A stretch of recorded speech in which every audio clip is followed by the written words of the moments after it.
السلام عليكم ورحمة الله وبركاته. أهلا بكم في فيديو جديد على قناة شيماء حسين بيوتي. النهاردة في شوية حاجات كده جبناها الفترة الأخيرة وجربناها. يعني شوية حاجات كده كلها حاجات من الصيدلية، كام حاجة بس هي اللي ممكن طلبناها. المهم ان مود عملت حاجة جديدة للشعر. مود طبعا كلنا عارفينها، اللي هي كانت أول حاجة طلعت فيها الشكل ده. كانت عملت شاور جل وكان عامل ضجة جامدة جدا، وكان فعلا بصراحة تحفة. هي مود شركة مصرية، فكان الشاور جل اللي كانت عاملاه كان يجنن. ريحة وسعر وكل حاجة كانت حلوة. وكمان ابتدت تعمل بادي لوشن او بادي باتر زي ده كده، وبادي كريم، وكانوا لذاذ جدا وحلوين جدا. فقلنا نجرب بقى المجموعة بتاعة الشعر. هي لسه منزلة كده كذا لاين يعني للشعر. ف كان في اوفر على المجموعة كلها، والمجموعة عبارة عن شامبو وكونديشنر وهير ماسك وليف ان. تمام كده، فقلنا نجرب. ويعني الحاجات لما بيبقى عليها اوفر ممكن اجيب يعني انا واخواتي، وكل واحدة تاخد القطعة اللي هي محتاجاها. المهم ان قلت بقى اعمل لكم ريفيو كده عن المجموعة كاملة. بصوا بقى، هو كان في كذا لاين نازل من المجموعة الكاملة بتاعت مود. دي المجموعة اللي هي اسمها او يعني اللي بيميزها الهيلورونيك اسيد، ودي كانت للشعر اللي هو التالف يعني وكده، واللي هو محتاج عناية زيادة. بص بقى، رأيي فيها ايه مبدئيا. ابتدي بالحاجة اللي عجبتني ولا ما عجبتنيش. هنتكلم بالترتيب، اللي هو لما بتيجي بتستخدمي ايه. طبعا بتغسلي شعرك بالشامبو، وبعدين بتحطي الكونديشنر، وبعدين بتحطي الهير ماسك بتسيبيه شويه على شعرك، وبتغسلي شعرك وبتطلعي تستخدمي الليف ان ككريم تصفيف عادي جدا. خلاص كده. آه بص. مش عارفه، هي زي ما بقول لكم انا بزعل لما بيكون في براند حلو. وكان يعني تجربتي معاه حلوة جدا بصراحة. يعني هو مود كل الحاجات اللي جربتها منها كانت روعة. شاور جيل لوشن، آه لا سوري، شاور جيل وبادي باتر وبادي كريم. الثلاث حاجات دول لما استخدمتها منهم كانوا يجننوا. لكن لما ابتدت تخش في حاجة الشعر وزي ما بقولكوا جربت، مش عارفة يعني. هنشوف دلوقتي، هقولكوا برضو بالتفصيل وصفي او الريفيو بتاعي عن كل منتج، وانتوا بقى ايه قيموا اذا كان يعني ده يناسبكم ولا لا. بصوا مبدئيا ده الشامبو. خلاص كده. مبدئيا ده الشامبو ريحته يعني مش عارفة، هو مش ريحة وحشة، لكن برضو مش ريحة اللي هو تستخدميه عشان تخلي ريحة شعرك حلوة، او بعد ما تطلعي من الشاور ريحة شعرك تبقى حلوة. يعني هو ريحته زي الشامبوهات الطبية اكتر. خلاص كده. طيب هو بينظف ولا بيعمل ايه؟ هو انا ما حسيتش ان هو بينظف التنظيف الفظيع لفروة الشعر، بس في نفس الوقت بينشف الشعر بشكل رهيب. يعني بتحس ان الشعرايه، يعني في شامبوهات بحس منها ان هي مش بتنظف ومش بتنشف، فبيبقى اللي هو انت غسلتي شعرك يعني ايه، اللي هو انت عملتي واجب مع شعرك عشان بس ما يحصلش اي بكتيريا او اي حاجه. فبتغسلي شعرك عادي بيه، بحس ان هو ايه يعني خفيف كده ولذيذ على الشعرايه. فبيبقى حلو اللي هو ما نضفش من الاعماق قوي، وما شالش مثلا لو انت دهنه كريمات كتير او حاجه اللي هي زي الواكس كده على شعرك. في شامبوهات مش بتشيله، بتحس ان هي مش بتنضف قوي، بس على الاقل ان هي ايه يعني نضفت شعرك حاجه بسيطه بس ما نشفتوش. وفي حاجات تانية بتنضف كله بقى الفروه والشعر نفسه، فبيبقى خلاص بتستخدميها اللي هو بيبقى فيها سلفيت وفيها الحاجات دي، فبتستخدميها على فترات متباعده، اللي هو بس عشان تنضفي الشعرايه كده ايه يعني مره كل فتره، عشان بس تعملي ريفرش لشعرك. لكن ده غريب شويه في ان هو اولا ريحته مش حلوه، رغم ان مود حاجتها ريحتها حلوه.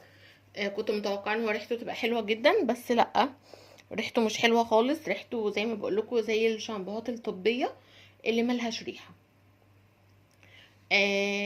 ده اولا. ثانيا ان هو نشف الشعر لدرجه ان انا كنت حاسه شعري هيتكسر. فنشف الشعر خالص.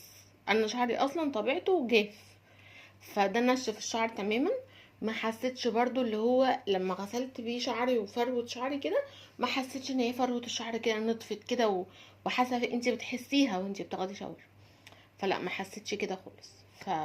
فالشامبو بصراحه مش هكرره تاني. هو اصلا عادي في اوبشن طبعا، يعني ان هو تشتري المجموعه كلها على بعضها، ده بتبقى مش دايما، بيبقى اوقات معينه فيها عروض، لكن تقدري تشتري كل حاجه لوحدها.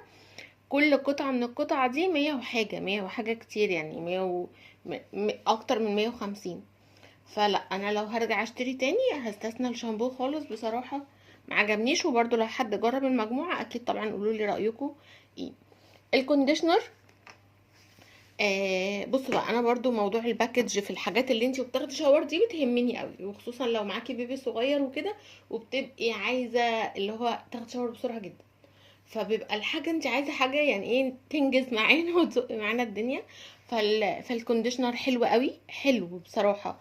يعني حسيته حلو كده، بيطري الشعرايه والقوام بتاعه تقيل قوي، تقيل جدا. فاللي هو حبه منه ممكن تظبطي بيه شعرك كله. ريحته تجنن، ريحته حلوه جدا، ريحته حبيتها قوي. عارفين اللي هو ريحه كريمه كده، ريحه سويتي وحلوه قوي ولذيذه. يعني انا حبيت الكونديشنر جدا. لا انا حبيت ريحته. هي مش قويه ومش اللي هي يعني تقولي واو فظيعه، بس حلوه، يعني حلوه لذيذه، تستمتعي كده وانتي بتاخدي شاور. تمام. لان الشاور ده بصراحه الواحد بيخش ياخده عشان يعني يغسل بيه بقى اللي حصل له اثناء اليوم كله، فبيبقى عايز فعلا يخرج منه مبسوط. فبحب الحاجات بصراحه اللي ريحتها بتبقى حلوه وتاثيرها حلو. فده كان، لا كان ريحته عسولة لذيذ شغال وترطيبه جميل.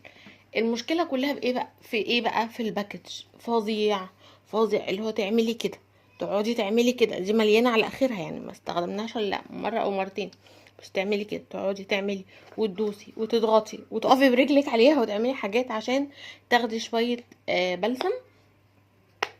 ف فبصراحة يعني لا، هي عايزة بامب بقى، عايزة بتتفتح وتستخدمي، مش عارفة، بس هما يتصرفوا يعني. لان هو فعلا حلو يعني، شغال وكويس.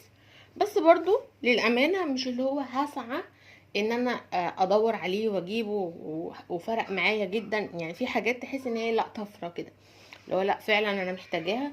زي حاجة مود كلها بصراحة، يعني زي حاجة مود دي كلها، لا اللي هو تسعي ان انت تدوري عليها وتسالي عليها في اكتر من مكان. هو بيتباع في صيدليات عادي، وتقدري تطلبيها من الموقع بتاعهم. وكمان بيبقى موجود في الهايبرات الكبيره، هايبر وان بالذات، بحيث ان هو من اكتر يعني الهايبرات اللي بيبقى فيها حاجات سكين كير متنوعه. والهير ماسك بتاع مود، آه، هو زي ما بقولكوا اللاين ده كله بالهيلورونيك. الهير ماسك برضو بصوا القوام بتاعه حلو وتقيل. المفروض طريقة الاستخدام، ريحته حلوة قوي، ريحته جميلة جدا. انا بحب الريحة دي قوي قوي قوي. لا ريحته جميلة بصراحة، يعني حبيتها جدا. هو طريقة استخدامه ان انتي بتدهنيه على الشعر وبتسيبيه بتاع 5 دقايق، وبعدين بتشطفي شعرك. حلو وبيطري الشعر معقول يعني. يعني بصراحة عجبني برضو. وكمان ريحته بجد تجنن. الليف ان برضو عجبني جدا على فكرة. لو انتي شعرك من النوع اللي هو اصلا اوريدي مش ناشف ومش بيهيش، فعايزه اقولك هتحبيه جدا جدا جدا جدا، لان هو ريحته حلوه قوي وبيطر الشعر برضو، فلذيذ. ريحته حلوه قوي، يعني انا حبيت ريحته بشكل فظيع. يعني هو اصلا مكتوب عليه برفيوم ليف ان، من كتر ما هو فعلا بيسيب الشعر ريحته حلوه. وانا بحب منتجات الشعر دي بالذات، لازم تكون يعني ريحتها حلوه فعلا فعلا، بترتاحي نفسيا. يعني تحسي انت شعرك مترطب، ريحته حلوه، شكله جميل، فخلاص هتعوزي ايه تاني اكتر من كده. فلا عسل قوي بصراحه وحبيته. وده كان الريفيو بتاع مجموعه الهيلورونيك من الهيلورونيك اسيد من مود. تمام كده. برضو ايفا نفس الكلام، اللي هو يعني عارفين في حاجات معينة لما بتكوني انت واثقة فيها جدا في حاجة البشرة والجسم، فلما بتيجي تعمل حاجة للشعر بتتفائلي جدا جدا، وبتحسي ان فعلا يعني يا اخيرا بقى هنلاقي حاجة للشعر حلوة. لان طبعا يعني الازمة بتاعت الناس كلها. ف فبتبقي يا ايفا بقى انا واثقه فيها وجربت منها كذا وكذا حلو. شاور جيل برضو والكريم الايد وكل الكريمات والبادي لوشن والقصه دي كلها في ايفا بصراحه روعه. انا عن نفسي بتعجبني جدا وبحبها من زمان جدا، من ايام المنتجات الكلاسيكيه خالص بتاعتهم. تمام. برضو لما عملت حاجه للشعر، برضو الكونديشنر كان شكله حلو قوي قوي. اسمه ريسيبي تقريبا. آه ريحته هو بالتوت، فريحته تحسي ان هو زبدو توت كده، بس ريحه يعني ايه، قالب على ريحه ادويه شويه، بس هو ريحه توت، هي دي الريحه بتاعته. فهو يعني برضو خفيف قوي، قوامه كبلسم خفيف جدا جدا. آه وعادي، اللي هو يعني عادي ولا وحش. وخصوصا سعره خفيف، يعني سعره مش كتير، يعني 100 جنيه. فاللي هو يعني ايه، الحاجه لما بتبقى غاليه وبتجيبيها في الاخر يعني ما بتديكيش النتيجه اللي انت نفسك فيها، فبتتضايقي، بتبقي متوقعه منها يعني ايه نتيجه احلى. لكن الحاجه لما بتبقى شغاله في السعر المعقول وما تديكيش النتيجه الواو، فمش بتزعلي. يعني ده تقريبا حاجه من دول مثلا ب100 حاجه و70، فاللي هو لا، انا متوقعه منها ان هي فعلا تكون حلوه. اكيد طبعا في منتجات اعلى من كده بكتير، بس بما ان دي حاجات مصريه فبتكون تكلفتها اقل شويه. لكن ده ب100 جنيه، فاللي هو شغال في اللذيذ كده، اللي هو يعني لما تعملوا منتج جديد يا جماعه ولسه يعني قللوا السعر عشان الناس ايه ما تتصدمش، اللي هو يعني ما ادانيش النتيجه اللي نفسي فيها، فما تصدمش ان من فرق السعر. لكن اللي فعلا بقى قمر وعسل وتحفه ويجنن ويعني فظيع، ايفا برضو، يعني نفس الشركه اللي عامله ده. آه بصوا اللوشن ده برضو، طبعا هي الاسعار بقولها لكم بتفرق طبعا من مكان لمكان، بس اللي هو الاسعار دي من الموقع بتاعهم. تمام كده. اما كل صيدليه بقى بتحط طبعا ايه، يعني بتبيع السعر اللي يريحها. ده ايه ده بادي لوشن، اللي هو كريم للجسم بتستخدميه بعد الشاور. ترطيبه فظيع، ريحته اكتر من فظيعه، ريحته حلوه جدا جدا. بسم الله بسم الله، بصوا تحفه. ريحته يا جماعه هقول لكم زي ريحه ايه. فاكرين الحاجات اللي كنا بنستخدمها زمان قبل المقاطعه وكنا بنجيبها في عز العروض، بتبقى داخله على 500 جنيه، اللي هو مثلا زي ده. ريحته قريبه منه جدا جدا. ماشي. ده بكام؟ ده سعره 100 جنيه. والعبوه بصوا ما شاء الله كبيره قد ايه، بصوا قد ايه، بصوا بالنسبه لايدي، فالعبوه كبيره. ده بودي لوشن زي ما بقول لكم، ريحته تحفه تحفه تحفه تحفه قمر. تفضلي بقى تشمي في نفسك طول ما انتي حاطاه، يعني لو خدت شاور كده ولبستي، حطيتيه ولبستي، تفضلي بقى كل شويه يعني تشمي نفسك من كتر ما فعلا ريحته فظيعه. حبيته قوي. هو طبعا البادي لوشن بتاع ايفا منزله منه كذا يعني روائح كتير. ده اسمه سمر تويست. بصوا حلو وريحته ثابته، يعني مش ثبات اللي هو مش برفيوم يعني، بس اللي هو لا، بتفضل فتره حلوه، يعني تفضل بتاع ساعتين كده مثلا بعد ما حطيتيه بعد الشاور، لا بتفضلي بتاع ساعتين. ريحتك حلوه، وممكن يطول عن كده كمان حسب كل جسم. وكمان ترطيبه حلو، يعني بصوا الحاجات اللي هي ايه، بيبان تأثيرها مجرد ما تحطيها.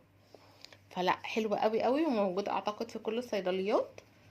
اللي هو البادي لوشن بتاع ايفا. ايه تاني جبته من الصيدلية؟ الكريمين دول. كنت يعني عندي حاجة كده، يعني حاجة جلدية في شفايفي، ظهر لي زي هربس وكده، ورحت للدكتورة عشان تديني حاجة لده. قلت بالمرة اسألها يعني على الاكزيما، لان الاكزيما بصراحة بتعذبني في ايدي خالص. فادتني النوعين دول من الكريم.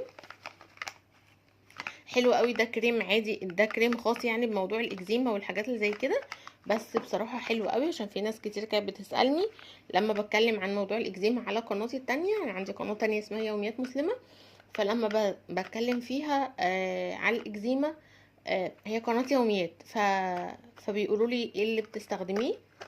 فعلى فكرة برضو من الحاجات اللي بتضيع الاكزيما جدا زيت جوز الهند الاصلي. يعني مكان يكون بيبيعوا اورجانيك كده ومتأكدة وواثقة ان هو اصلي.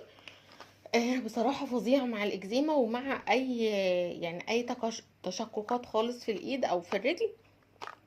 حلو قوي قوي، بس اللي هو الاصلي تعرفيه منين؟ اللي هو بيجمد في الشتاء وبيبقى سايل في الصيف. ف... فده بيبقى بتطمني.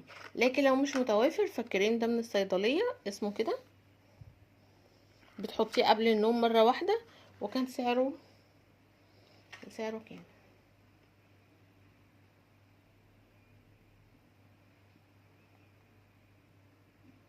كان ب44 جنيه تقريبا، حاجه يعني خفيفه خالص، ما كانش غالي، وكان تأثيره ما شاء الله جميل. فهي كانت قالت لي تحطي ده قبل النوم، وده بقى مرطب عام لطول اليوم، تستخدميه في اي حاجه، تحطيه على ايدك، تحطيه على رجلك، براحتك خالص، للكعب،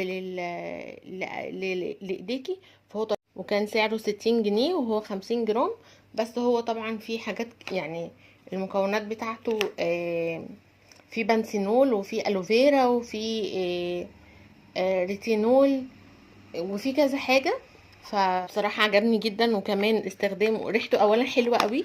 يعني دي صحيح، دي كانت اهم حاجة انا عايزة اقولها لكم، ان ريحته برضو جميلة جدا. يعني ريحته فواحة كمان، مش ريحة عادية، وما تحسيش ان هو ريحة الكريمات العادية، لا، او الكريمات الطبية، لا، ريحة تجميلية، يعني ريحة اللي هي بتاعت منتجات التجميل. بصوا، يعني لو مثلا لسه يعني واخده شاور او حاجه زي كده، ممكن تدهنيه على وش رجليكي، وعلى رجليكي كلها، على الركب، على الاكواع، على الحاجات دي. ترطيبه حلو جدا بجد، ريحته جميله، ريحته جميله ومنعشه قوي. بصوا ده اسمه، برضو كان متوفر في الصيدليات عادي، يعني ما لقيته بسهوله. ما ساعات بيبقى في حاجات مش متوفره، لكن ده موجود. اخر حاجه عايزه اكلمكم عنها بقى، المجموعه دي كانت منتشر اعلاناتها على النت الفتره اللي فاتت. ده كده الاسم بتاعها. هما تلات حاجات. مش بصراحة هتأكد من السعر برضو واكتبه لكم، لان يعني انا خدت دي، والباقيين بتوع اخواتي وكده. المهم ان هما التلاتة دول بيجوا مع بعض في باكج واحدة، ودول برفيوم للشعر، سبراي برفيوم للشعر. آم، هما لطاف وحلوين وريحتهم ثابته. بس يعني انا مثلا ده محبتش ريحته نهائي، فاللي هو مش عارفه اصلا في اوبشن ان انت تجيبي واحد لوحده ولا لا. بس هما يعني ده مثلا ريحته، لا ريحته يعني انا عن نفسي محبتهاش. ريحه حلوه جدا، بس اللي عارفه الريحه الحلوه قوي قوي قوي لدرجه ان انت تحسي انت كده لا مش قادره تتحمليها، فما حبيتوش. وده برضو شغال يعني، بس مش اللي هو الفظيع، يعني معقول. لكن ده اكتر واحد حبيته. ده بقى ريحته تجنن تجنن تجنن. هو طبعا امن على الشعر، ان انت ترشيه على الشعر على طول، وخالي من الكحول. فاللي هو مكتوب عليه ان هو سبراي للشعر او هير سبراي. لكن انا حاسه يعني انا بحب الحاجات اللي هي هير سبراي دي، برتاح لها قوي. ان انت اصلا لو عندك اطفال بتقدري ان انت ترشي له منها عادي، لان هو خالي من الكحول. وبرده لو انت جسمك بيتحسس او بتخافي ان هو يسمر او من الكحول او حاجه، فتقدري ترشيه على جسمك عادي جدا. فهو حلو قوي ان انت ترشيه على الشعر قبل المكوى او قبل الاستشوار وكده. بيندي الشعر شويه، وفي نفس الوقت يعني بيثبت فيه الريحه. وريحته حتى لو رشيتيه عادي على جسمك، ريحته من الروائح اللي بتثبت. وده ريحته نظافه نظافه نظافه، اللي هو عارفه اللي هو انت لسه واخده شاور، اللي هو ترشيه كده يعني تحسي البنوته دي الله دي لسه واخده شاور ونظيفه قوي. فحبيت ريحته جدا. فبس كده، يا رب بقى يكون الفيديو عجبكم، واشوفكم فيديو جديد ان شاء الله. السلام عليكم ورحمة الله وبركاته.